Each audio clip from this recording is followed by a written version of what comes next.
Welcome to the Coast to Coast podcast, brought to you by Play Picks and the Lines, coming to you from the West Coast. Josh Lander, joined by my guy Nate Weitzer on the East Coast. And we're running into the third game of our three-game slate tonight on Thursday night. Nate, we're looking at the Jazz headed to Philadelphia, take on those 76ers where they crushed them last time in Utah without Joel Embiid. Make sure you check out Nate's great article up on playpicks.com with some best bets and player props in there for you as well. And like and subscribe to that page, as we do have both other games on this small slate up for you as well with some player props and best bets in there. And as always, if you do still need a FanDuel or DraftKings account, head to ftpicks.com or dkpicks.com and find those listings in your area, such as what we've got for tonight. Nate, let's get into it. Yeah, the Sixers are +3 at home. It opened around 4.5, and they're getting some action there as they've won 3 in a row. The total has crept up to 217.5. The other two games tonight, we got Lakers -4 at Grizzlies, and that total has risen to 224 from about up 4 points or so. And the Nuggets are +1.5 at the Spurs. They opened at around -1.5. So lines swinging there as well. We break down both games for you in separate videos tonight. This game, I feel very confident about the Utah Jazz, especially on the offensive end of the floor. They have the best offensive rating in the NBA by far during a 5-game win streak. Their games are averaging 238 points per game in that span. The over has hit in 9 of their last 10. And they haven't really had much of a drop-off on the road lately. They struggled at the start of the season, on the road, especially against Eastern Conference teams, but won 4 straight on the road. They're up to the best offensive rating, best net rating, best rebounding rate on the road, and are now 24-17 against the spread when facing the East since last season. Somehow, Philadelphia is the worst rebounding team in the NBA at home, and they have not been up to their usual standards at all at Wells Fargo Center. They're 3-7 against the spread at home, 1-3 when listed as underdogs. They are still scoring a good 109 points per game in those home games, and that's over their expected team total tonight of 107. If they're going to score anywhere near 107, I like the Jazz to go over 110. They're coming off a back-to-back as well, in which they just dropped 136. They've just been absolutely on fire. Donovan Mitchell leading the way, averaging nearly 34 points per game on 58, 43, 94 splits. So I think you look at just the Jazz winning this game with the over, you can get +200 right there off the bat. I'm not that scared of the spread because when they win, it's usually a pretty impressive pull away in the regular season. I think the back-to-back affects the Sixers a lot more than the Jazz. Tyrese Maxey's questionable. Embiid has to be listed as questionable in back-to-back situations. He hasn't been very efficient in any real back-to-back over the last few years. And he did go for 40 and 19 to carry the Sixers to snap a long losing streak against the Jazz in March.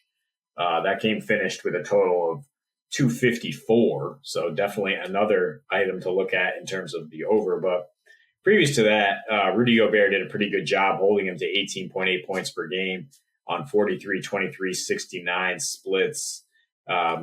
Philly is not scoring in the paint much, just 42 points per game in their last 3. And Utah allowing just 40 points in the paint in that span. And yeah, just the Sixers are not getting much from the outside or the inside.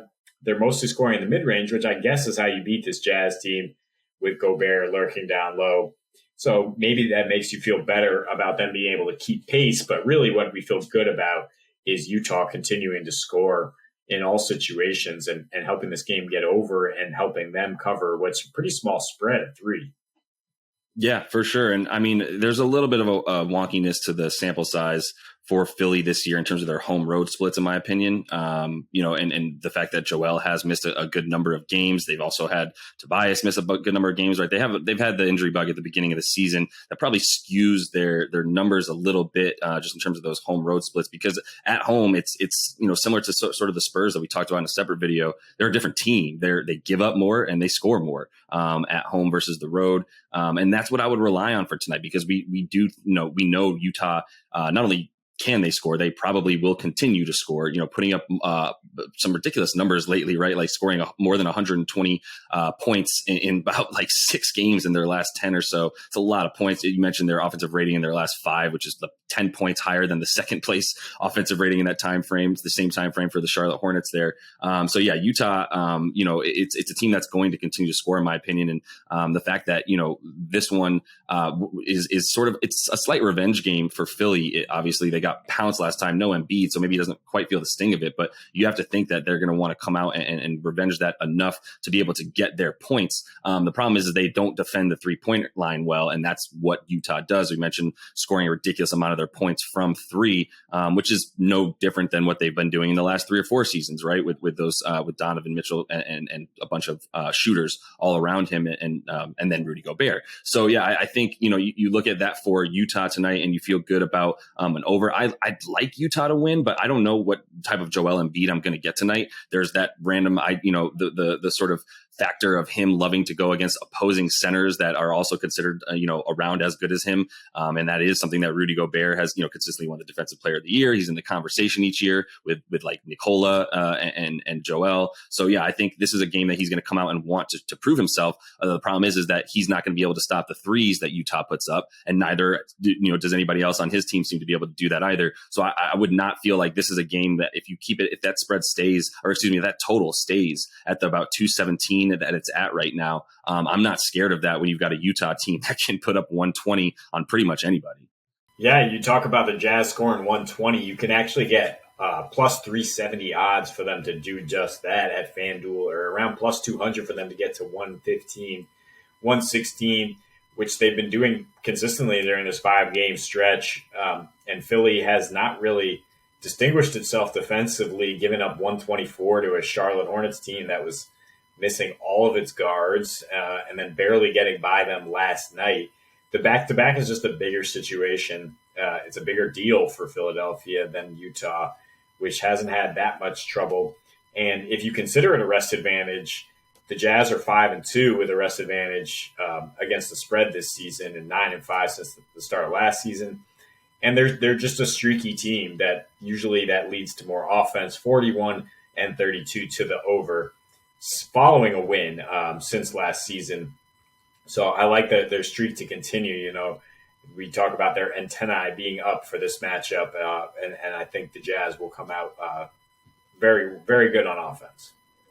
Yeah, no, that's fair. I mean, Philly's shown a slight uptick in defense, other than those Charlotte games, which definitely crushes their defensive rating as soon as you take those into account. Even the game last night, 216 points scored in that one. Philly's still putting up their good offense. And I think that's what we're hoping for when we talk about the over tonight, is that Philly can bring it on offense to the effect that Utah can, which is why we're not quite worried about them nearly as much. I really like that 115 bet for Utah to double your money there as well. I think that's a pretty solid bet there, and instead of having to rely strictly on the team totals that they give you there. So at any rate, that is all the time that we have for today. We will be watching all 3 of these games tonight, so make sure to like and subscribe to the page, as we got videos and player props up about each and every one of those games tonight. And until we see you next, happy betting.